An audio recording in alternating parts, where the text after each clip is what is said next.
La thématique jeu de l'été 2010 continue aujourd'hui avec Dragon Quest IX, le premier volet de la série développé sur console portable. C'est Sugiyama Koichi, compositeur emblématique de la saga, qui est à l'origine de la bande originale du jeu. Et c'est dès le thème principal que Sugiyama a voulu marquer un nouveau départ en créant une nouvelle introduction, pourtant inchangée depuis Dragon Quest IV.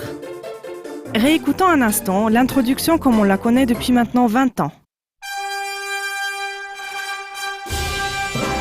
Les trompettes claires et brillantes jouent ici un rythme militaire et annonciateur, mais restent toujours sur la même note. Cette note a d'ailleurs un rôle harmonique très bien défini dans ce morceau. Il s'agit de la dominante qui mène naturellement vers la tonalité principale du thème. Notez d'ailleurs que la tonalité principale change entre le 3e et le 4e volet de la série. Elle passe de Fa majeur à Do majeur, où elle est restée jusqu'à aujourd'hui. Écoutons à présent la nouvelle introduction de Dragon Quest IX.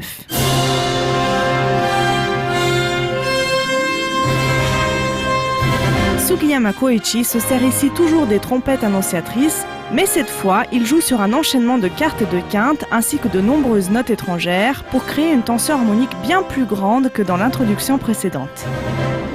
La nouvelle introduction module d'ailleurs en Do mineur tout en gardant la dominante à la basse, ce qui lui donne encore plus ce caractère suspendu qui appelle obligatoirement une résolution.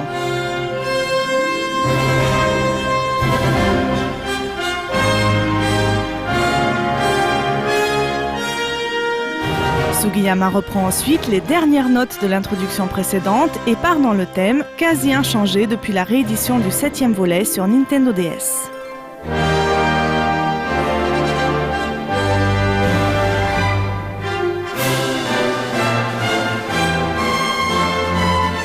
La bande originale de Dragon Quest IX fait honneur à ses prédécesseurs et reste la plupart du temps dans le registre de la musique classique.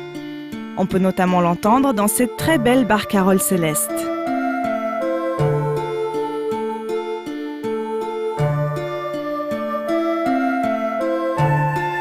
Le terme barcarolle vient de l'italien et fait référence au mouvement doux et berçant d'une barque ou d'une gondole sur l'eau. Dans la musique, cela se traduit par des arpèges calmes dans l'accompagnement, comme dans ce morceau.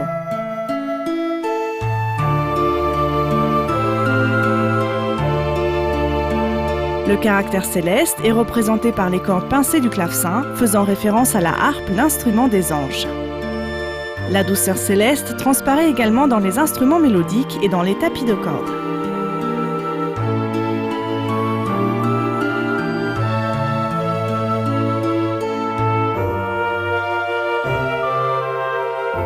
La tristesse de la mélodie est peut-être déjà annonciatrice du destin difficile qui attend Celestilia, ce monde des cieux, et le héros de l'histoire.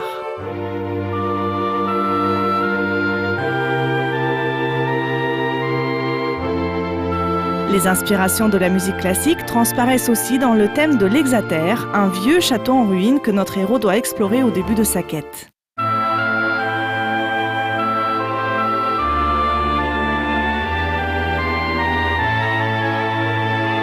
Notez que la musique commence en douceur, rappelant peut-être le thème du monde céleste, puis se complique de plus en plus. Des chromatismes et des modulations s'ajoutent au fur et à mesure que notre héros s'enfonce dans les salles du château. Vers la fin du morceau, la musique devient carrément atonale et arythmée et s'apparente ainsi le plus aux compositions contemporaines.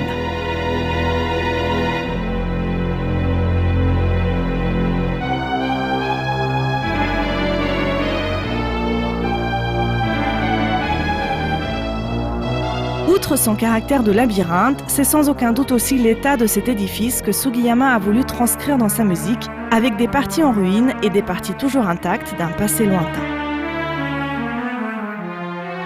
Je voudrais aussi attirer votre attention sur le traitement remarquable du thème que Sugiyama réalise dans l'Abbaye des Vocations un peu plus tard dans le jeu. Encore une fois inspiré de la musique dite savante, il traite le thème de la saga en une magistrale fugue à 4 voix. La fugue est un genre musical apparu dans le XVIIe siècle, basé sur des imitations de motifs qui se chevauchent et se superposent.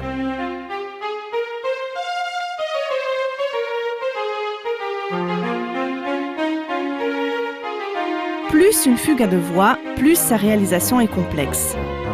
Notez comment Sugiyama fait cohabiter les différents motifs du thème de Dragon Quest dans une toute nouvelle composition.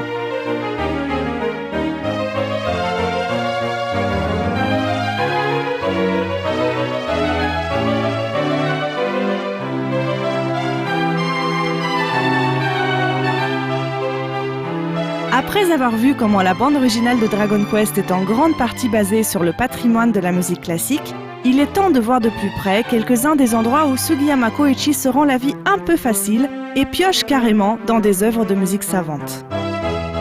Le premier exemple nous vient en fait d'une musique de Dragon Quest VIII que l'on retrouve aussi dans ce dernier volet de la saga, le thème de l'église. Écoutons ensemble un petit extrait.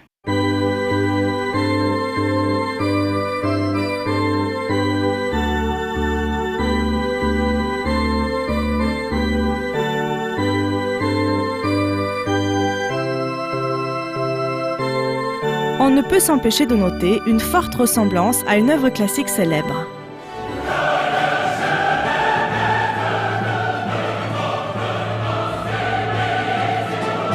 Il s'agit de l'Ode à la joie de Ludwig van Beethoven, le dernier mouvement de sa 9e symphonie et aussi l'hymne européen.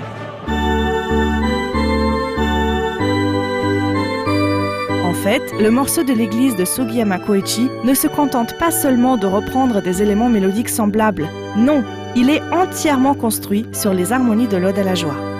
Notez au passage la ressemblance mélodique tout à fait étonnante avec le chant de Noël anglais Deck the Halls.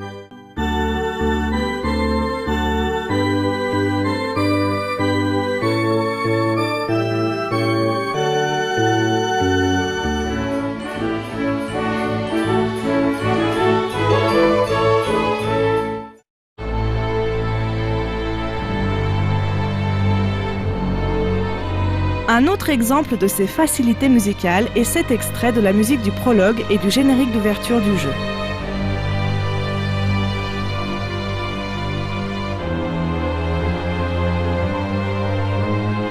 Outre son introduction très ressemblante à la sonate dite pathétique de Beethoven, ce morceau contient dans sa deuxième partie la mélodie de la pavane de Maurice Ravel. Retenez bien la mélodie de la flûte ici.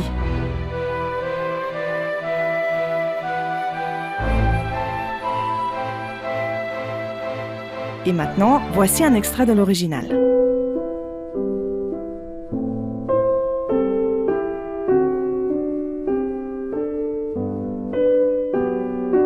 Ces quelques extraits ne sont que des exemples de la forte inspiration que puise Sugiyama Koichi dans le patrimoine musical occidental. En écoutant la bande originale de Dragon Quest, nous avons en fait souvent l'impression d'avoir déjà entendu quelque chose de semblable. Cette méthode a du bon. Nous assimilons mieux une musique qui nous est familière et elle vient ainsi plus facilement se loger dans notre mémoire.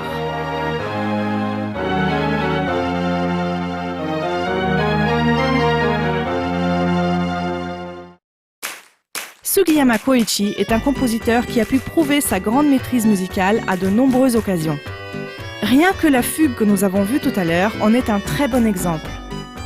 Il est d'autant plus dommage de constater qu'il puise parfois trop facilement son inspiration dans des œuvres préexistantes, sans se poser la question de savoir si ce qu'il écrit est réellement une composition originale.